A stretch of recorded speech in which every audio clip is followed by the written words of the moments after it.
es la voluntad de Dios? Así se llama la palabra del día de hoy. ¿Es la voluntad de Dios?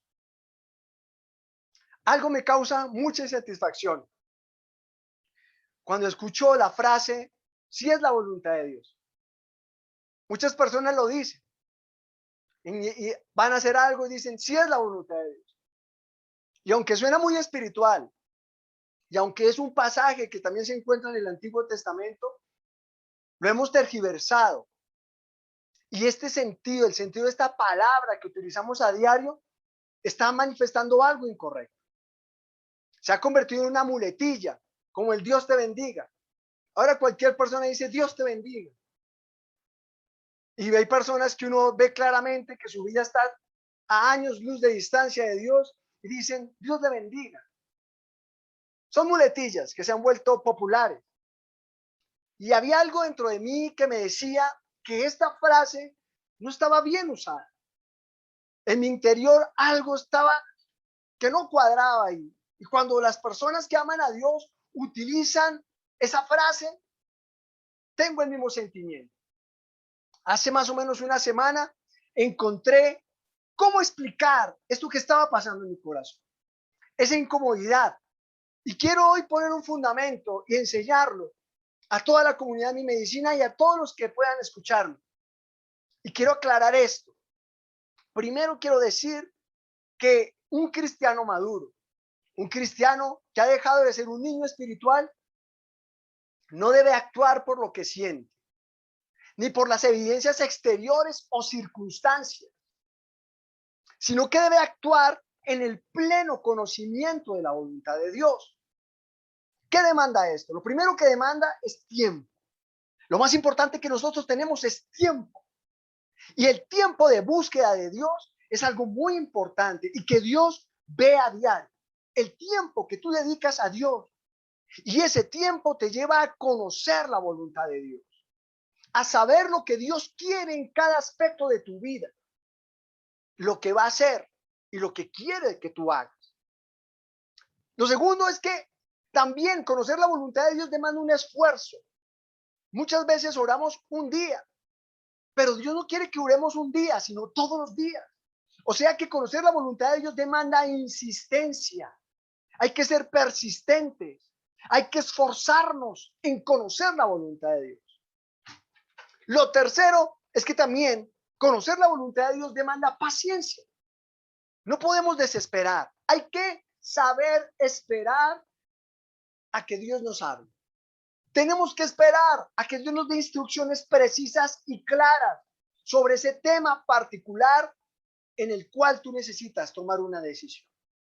Pero cuando tú y yo queremos hacer la voluntad de Dios, tenemos que buscarlo con esfuerzo y con paciencia. Así que surge una pregunta, ¿y cómo sé cuando Dios me habla?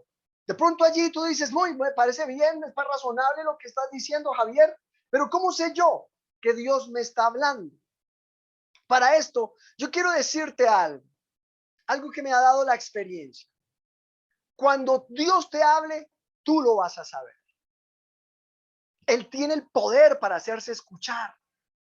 Si de verdad quieres hacer su voluntad, porque allí surge otro tema. Muchas veces nosotros nos hacemos los sordos porque Dios no nos dice lo que queremos escuchar. Muchas veces lo que recibimos de Dios es totalmente diferente a lo que tú anhelas en tu corazón. Y por eso nos hacemos los sordos. Cuando un concepto que Dios nos da no está de acuerdo con el concepto que nosotros creemos, entonces decimos, no me convence. Y allí nosotros comenzamos a autoengañarnos. Esto es un terreno muy fangoso, es un terreno inseguro y es el terreno de nuestro corazón. Nuestro corazón es engañoso. Pero Dios nos ha dado una solución, una garantía, una gran seguridad.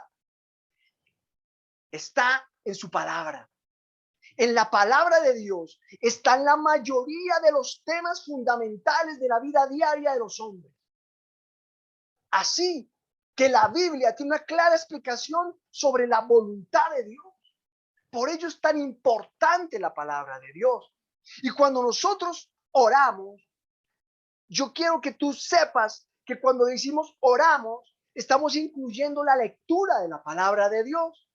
Porque la oración es un acto dinámico, es un diálogo donde tú hablas a Dios y luego Él te habla a ti. Pero el canal que Dios usa, el favorito, el principal, el que Él prefiere es su palabra, la Biblia. Entonces, allí en la Biblia vamos a encontrar decisiones como elegir una pareja. Esto está en la Biblia.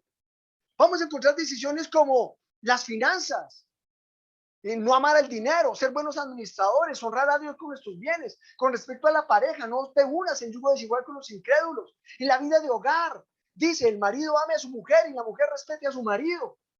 Y también podemos encontrar temas como sobre el gobierno de las naciones, sobre la educación de los hijos, sobre la educación y sobre la salud física y emocional. La Biblia tiene muchísimos temas que tú y yo necesitamos en la vida diaria. Y así que cuando alguien está enfermo y dice, oremos para ver si es la voluntad de Dios sanarlo, se comete un grave error. Y por esta gran ambigüedad que nosotros decimos, entonces pareciera que Dios quiere sanar en ocasiones y en otras ocasiones Dios no quiere sanar, dejando una imagen de un Dios caprichoso, un Dios emocional que cambia día tras día. Y así no es el Dios de la Biblia. Así no es nuestro Señor Jesucristo. Y yo quiero que tú veas conmigo en la palabra de Dios algunos versículos al respecto de la sanidad, para que tú puedas entender conmigo este escenario y esta profunda enseñanza que cambie en nuestro corazón una mala concepción de Dios. Mateo 14:36. Y si no tienes allí cómo leerlo conmigo, anótalo para que luego lo leas. Pero lo ideal es que ahora tú aproveches este momento y leas conmigo la poderosa palabra de Dios. Que dejes que ella penetre tu espíritu a través de la lectura. Mírala con tus propios ojos. Así dice Mateo 14:36. Dice, le rogaban que les dejase tocar solamente el borde de su manto. Y todos los que lo tocaron quedaron sanos. Y quiero hacer énfasis en todos los que le tocaron quedaron sanos. Mateo 8:16. Allí regrésate unos capítulos en el libro de Mateo, capítulo 8, versículo 16, dice, y cuando llegó la noche, trajeron a él muchos endemoniados y con la palabra echó fuera a los demonios y sanó a todos los enfermos. Esta es la voluntad de Dios, sanarnos a todos. Y el versículo rey, que si tú lo aprendes, lo confiesas y lo crees, la enfermedad no va a permanecer en ti. Míralo, dice Isaías 53:5. Isaías 53:5. Esto es un versículo para memorizar.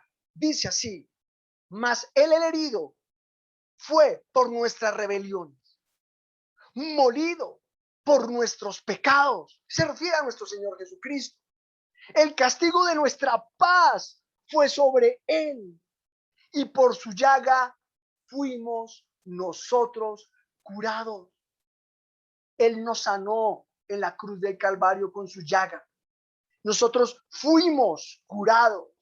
Esto es algo espiritual, pero la sanidad física ya fue ganada por el Señor Jesús y nos corresponde a nosotros tomarla, materializarla a través de la fe en el plano espiritual.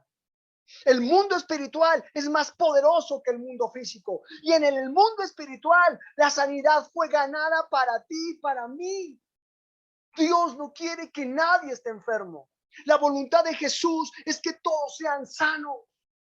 Esto es algo muy importante que la palabra de Dios nos revela aquí. Y yo quiero que tú sepas que el Señor te ama y me ama a mí tanto que fue a la cruz para que Él nos sanara, nos salvara, nos diera paz y vida eterna.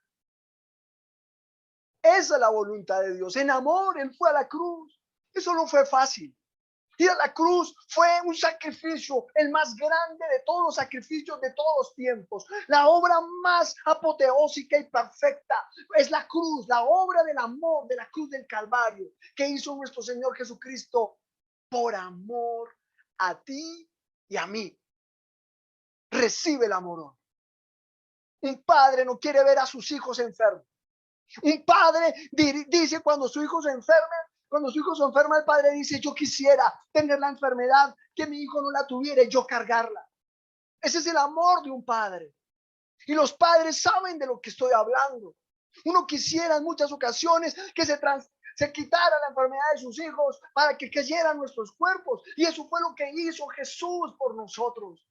Llevó nuestras enfermedades por amor. Así que no es justo que tú estés enfermo y enferma. No es justo que la enfermedad permanezca en tu vida.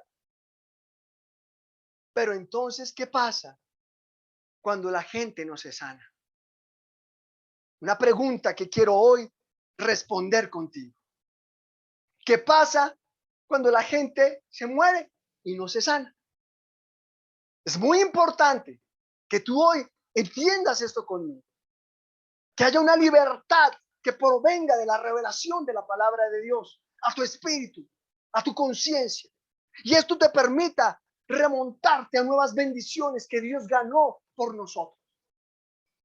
Y yo encontré la respuesta en la palabra de Dios también. Busca conmigo allí en la palabra de Dios el libro de Marcos capítulo 6. Y vamos a leer desde el versículo 3 al 6. Búscalo, por favor. Busca el libro de Marcos. Esto es muy importante, que lo veas con tus propios ojos. No tengas en poco el leer la palabra.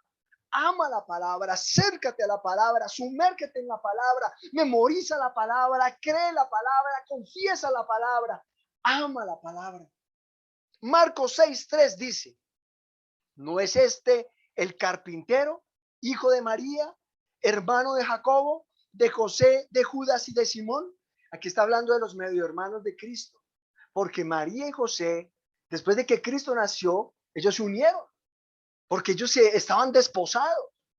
María fue virgen, porque era una profecía, fue virgen hasta el momento en que Jesucristo nació, porque cuando Cristo nació, pues allí se rompió todo el himen de María, se rompió cuando Jesús salió y nació y llegó a esta tierra, cuando Él se encarnó, porque Jesús existía, Jesús es Dios, Jesús creó los cielos, Jesús te creó a ti y a mí, y Jesús se metió en un cuerpo finito, lo cual hace un milagro apoteósico, que Dios se despoja de su gloria para venir a un cuerpo como el tuyo y el mío, para ocupar nuestro lugar en la cruz, por amor. Y sigo allí. ¿No están también aquí con nosotros sus hermanas? Jesús tenía medio hermana. Y se escandalizaban de él. Mas Jesús les decía, no hay profeta sin honra, sino en su propia tierra, y entre sus parientes y en su casa. Y no pudo, repito, y no pudo hacer allí ningún milagro, salvo que sanó a unos pocos enfermos, poniendo sobre ellos las manos, y estaba asombrado de la incredulidad de ellos. Jesús, el Hijo de Dios, no pudo sanar en esa región la gente. Dice la Biblia que solo unos pocos, pero él no pudo. Él quería, su voluntad era sanarlos, su voluntad era sanarlos a todos, pero dice que no pudo. No pudo, no porque no tenga el poder, sino porque Dios respeta tu albedrío, Dios respeta tus decisiones y Dios respeta los principios de su reino. Dios está comprometido con su palabra y Él no puede ir en contra de su misma palabra. Así que hay cosas que impiden que nosotros obtengamos la voluntad de Dios. Hay cosas como la falta de perdón. La falta de perdón impide que la sanidad fluya en tu vida. Y hay otras razones, como argumentos legales que permitimos que se levanten contra nosotros. Los argumentos legales es cuando desobedeces algunos principios de la Biblia por desconocimiento o por testarudez, y allí se levantan argumentos legales que aprovechan los demonios para venir a afligirte. Por ejemplo, dice la Biblia que nosotros somos templo del Espíritu Santo. Dice la Biblia que Cristo nos compró con su sangre. Ya no somos nuestros, nuestro cuerpo es de Dios. Ese cuerpo que tú tanto cuidas, ese cuerpo que tú tanto admiras y proteges, no es tuyo, es de Dios. Y está bien que lo cuides. Está muy bien que lo protejas y lo ames. Está muy bien. Pero ese cuerpo es de Dios. Y la alimentación es el 80% de la salud. Y nosotros sabemos que hay muchas cosas que son nocivas, pero seguimos comiéndolas, teniendo en poco el consejo. Conocí una chica cristiana que estaba enferma, le iban a operar. Y en una reunión como estas, Dios la sanó. La sanó de unos cálculos de grasa que tenía. Y ya daba gloria a Dios porque ya no tenía dolor. Estaba con un dolor constante, Dios la sanó. Pero al cabo de 3 meses tuvieron que operarla. Porque esos quistes fueron producidos por el exceso de grasa que consumía a diario en su alimentación cotidiana. Por el exceso de azúcar. Porque la grasa, el azúcar que no quema se convierte en grasa y la grasa se almacena. Así que la alimentación es algo muy importante. Y Señor, ¿por qué no me sanas? Ya te he sanado 3 veces, pero sigues comiendo mal. Cambia los hábitos alimenticios. Y yo te voy a pedir que tú mires una medicina que está colgada en nuestro canal de YouTube, una medicina que se llama bloqueos que impiden crecer física y espiritualmente. Esa medicina la predicó mi esposa y allí hablan de muchas cosas que tú debes conocer. Es importante que la veas. Bloqueos que impiden crecer física y espiritualmente. Y vas a encontrar muchas otras razones por las cuales la voluntad de Dios no se puede materializar en tu vida. Si tú no perdonas, Dios no te puede perdonar. Eso lo dice Mateo capítulo 6. Así que muchos principios que la gente desconoce sobre nuestro Dios son cosas que impiden que la voluntad de Dios se manifieste en tu vida. Por eso dice la Biblia que conocer a Dios es vida y paz. Porque cuando tú conoces a Dios y sus principios, puedes operar en ellos y recibir la voluntad de Dios para ti. Dios te ama. Recuerda eso. Él quiere hacer su voluntad. Dios quiere sanarte. Pero ¿qué hay dentro de mi corazón que impide que la voluntad de Dios se materialice? En la Biblia encontramos 2 clases de promesas de Dios. Hay promesas invariables, como la promesa que Él dice, cielo y tierra pasarán, pero mis palabras no pasarán. La Biblia ha sido el libro más perseguido. Lo han querido quemar gobiernos en la antigüedad, pero es el libro más vendido, el más traducido a todos los idiomas. Es el libro que más sustento arqueológico tiene. Y también existen promesas condicionales. Promesas como cuando Él dijo allí en el Salmo 91, por cuanto en mí has puesto tu amor, yo te saciaré de larga vida y te mostraré mi salvación. La condición es poner el amor en Él. O un versículo que es el favorito mío, que está en Juan 14, 21 y también el 23, que dice, el que guarda mi palabra, ese es el que me ama. Y yo le amaré y me manifestaré a él, dice el Señor. Así que es muy importante que tú sepas que Dios tiene unas promesas condicionales. Él te dice, cree solamente y verás la gloria de Dios. Él te da una condición, cree. pero ¿en verdad estamos creyendo? En la Biblia se habla de fe hipócrita, de falsa fe. Santiago habla de una fe muerta. Así que cuando tú verdaderamente crees, como consecuencia viene la obediencia. Cuando no crees, viene como consecuencia la desobediencia. Ese es un termómetro que nos permite saber si tenemos o no tenemos fe. Es un termómetro. Por ejemplo, si un familiar tuyo que está en otra ciudad te llama y te dice, oye, ven, tengo aquí 10 millones para ti y Dios me dice que te los entregue, los tengo en efectivo, te los voy a regalar, vente para acá, aquí los tengo, vente cuanto antes. Si tú crees a esta persona, vas a tomar un avión, vas a tomar una flota, vas a tomar tu carro y vas a irte a recoger esos 10 millones que él dice tener para ti. Pero si no le crees, no te moverás, no moverás ni un dedo al respecto. Y eso, entonces tú me vas a decir, eso depende de quien me lo diga. Sí, claro, depende si tú confías en ese familiar, si tú confías o no en esa persona. Pero quiero decirte que las promesas que están en la Biblia te las está diciendo el Dios Todopoderoso, el creador de los cielos y de la tierra, el que te creó a ti en el vientre de tu madre. Así que confía en en la palabra de Él. Hazle caso, obedece. Y también quiero tocar otro tema controversial.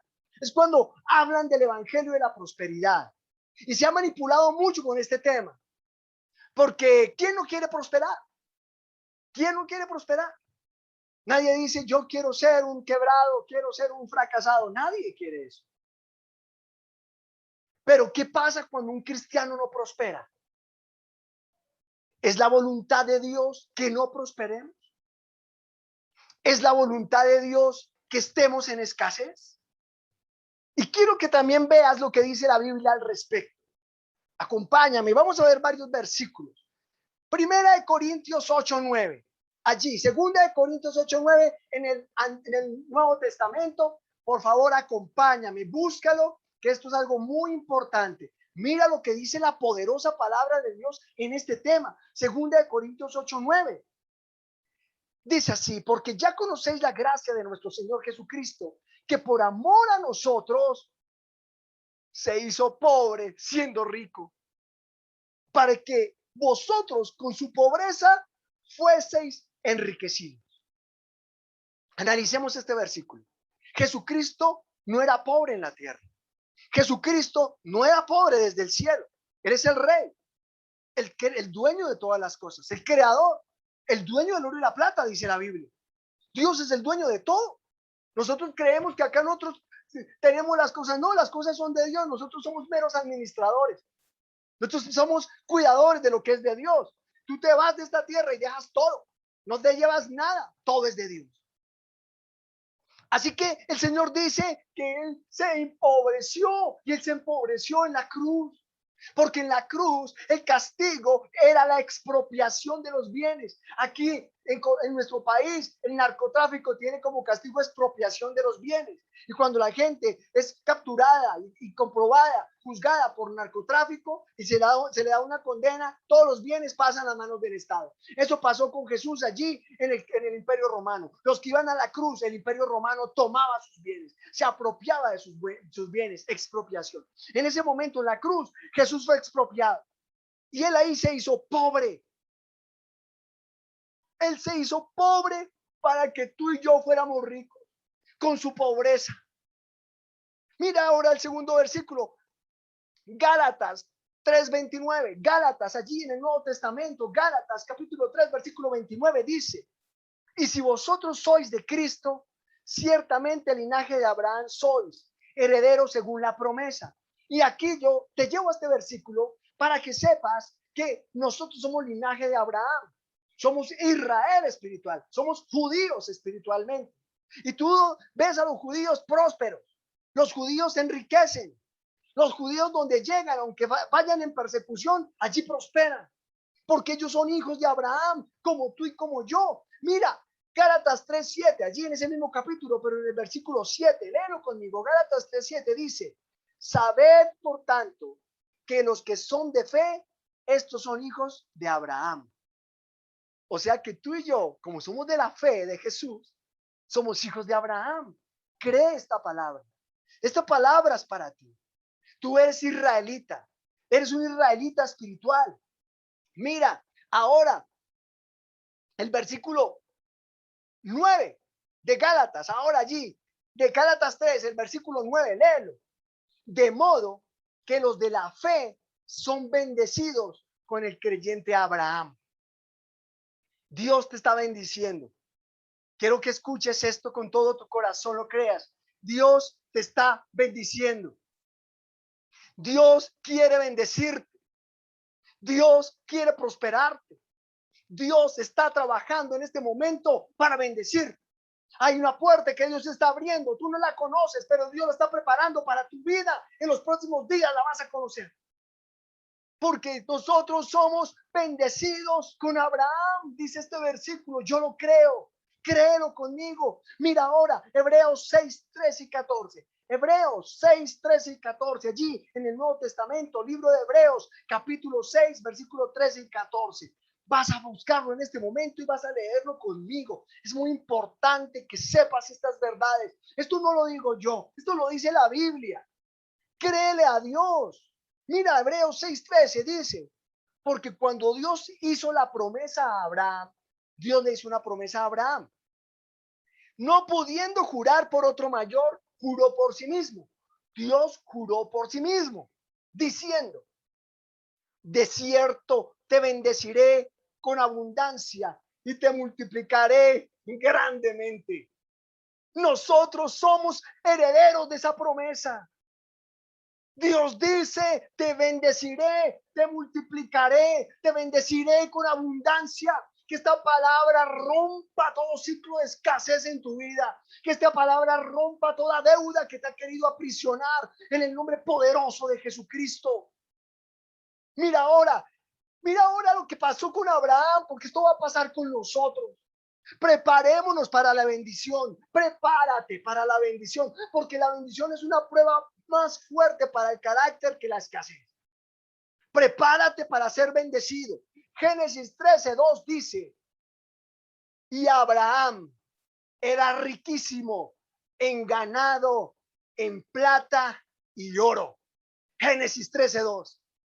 Porque Dios prometió bendecirlo. Abraham salió sin nada de Ur de los Caldeos. Él obedeció a Dios y se fue sin nada.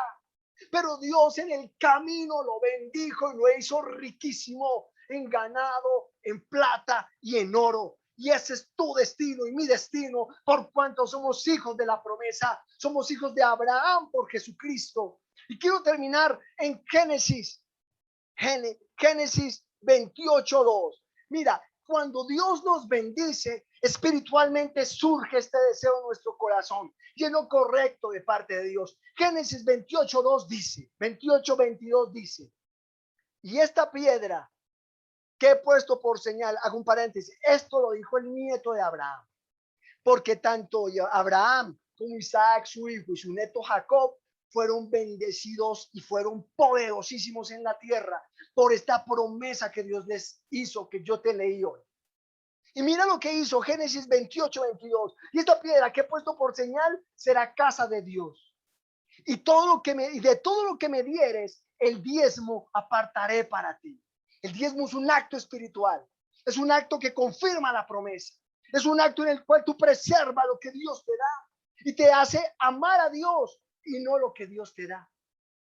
Porque el problema de la riqueza es que tú te obnubiles con la riqueza y te olvides del Dios que da la riqueza. Que tú te enamores de los bienes materiales y te olvides del amor al Padre Celestial. Por eso dice la Biblia que el amor al dinero es la madre de todos los males.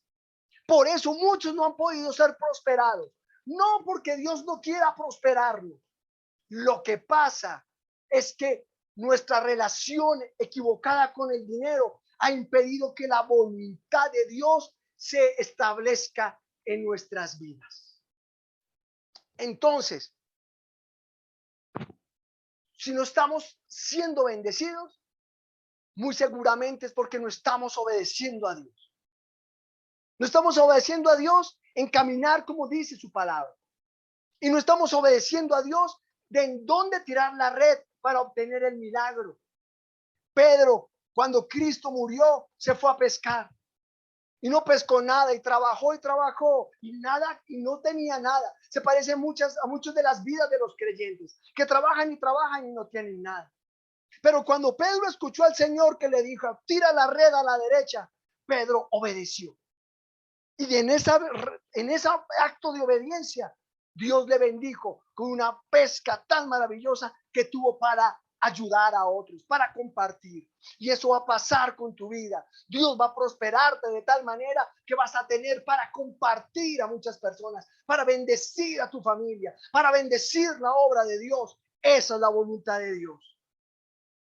Dios está trabajando en ello en este momento y yo lo vengo sintiendo en mi corazón desde hace unos días.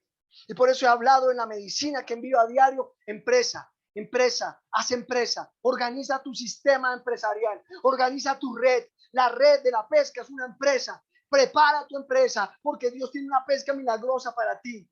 Dios quiere que prosperemos en nuestros hogares, que prosperemos en nuestra salud física, en nuestra salud mental. Dios quiere que prosperemos emocionalmente, que no tengas depresiones, tristezas, que no tengas temores. Dios quiere que prosperemos financieramente. Dios quiere prosperarnos en todos los ámbitos, que hay ámbitos mucho más importantes que lo material, pero lo material está incluido dentro de la prosperidad de Dios. Pero necesitamos asumir nuestra responsabilidad. Necesitamos asumir nuestra posición. Necesitamos asumir nuestra responsabilidad en la situación que estamos viviendo. La culpa no es de Dios, es nuestra. Por eso no podemos decir si es la voluntad de Dios. Yo quiero santificar el nombre de Dios en ese aspecto. Hoy quiero que tú asumas tu responsabilidad. Tú y yo somos los responsables porque Dios quiere sanarnos. Dios quiere bendecirnos en todo. Y hoy vamos a asumir esa responsabilidad. Eso duele, eso duele. Por eso la gente le queda más fácil achacársela a Dios y decirle si es la voluntad de Dios, porque prefieren hacer eso y no asumir el dolor de que yo soy el responsable. Así que no vuelvas a decir si es la voluntad de Dios. Graba eso en tu mente, en tu corazón, grábalo. Porque tú ya hoy conoces la voluntad de Dios para contigo y para con tu casa. Y Dios está trabajando por ello. Lo que quiero preguntarte es, ¿tú estás haciendo tu parte? ¿Tú te estás alineando con la voluntad de Dios? Así que podemos más bien decir, en lugar de si es la voluntad de Dios, podemos decir que Dios nos ayude a hacer su voluntad. Eso es más espiritual y más acorde a la palabra de Dios. Que Dios nos ayude a hacer su voluntad. Mañana nos vemos. Que Dios nos ayude a hacer su voluntad. Establece nuevo principio en tu vida. Jesucristo hizo todo por nosotros. Ahora nos corresponde a nosotros hacer nuestra parte. Perdonar, vivir en santidad y caminar con Él. Hablemos con nuestro Padre en este momento. Padre, en el nombre de Jesús. Hoy santificamos tu nombre, Padre. Santificamos tu nombre, Padre hermoso. Y reconocemos tu voluntad. Aceptamos tu voluntad para nuestras vidas. Y sabemos, Padre, que hay cosas que nos corresponde hacer. Ayúdanos, Señor. Ayúdanos. Clamamos a ti. Ayúdanos a hacer tu voluntad. Ayúdanos a alinear nuestra vida con tu palabra, con tus principios. Ayúdanos a conocerlos, Señor. En el nombre de Jesús, lávanos con tu sangre hoy. Lávanos, Señor Jesús. Límpianos. Señor, desde hoy en adelante, que tú nos ayudes a hacer tu voluntad en el nombre de Jesús. Amén. Recibe el poder de Dios, recibe la manifestación de Dios hoy. El Señor te está hablando a tu corazón y a tu espíritu lo que te corresponde hacer. Y desde este lugar te enviamos un abrazo y te decimos: Esperen en grande. Esperen en grande, porque Dios es grande. Les bendecimos. Bendiciones. Les amamos.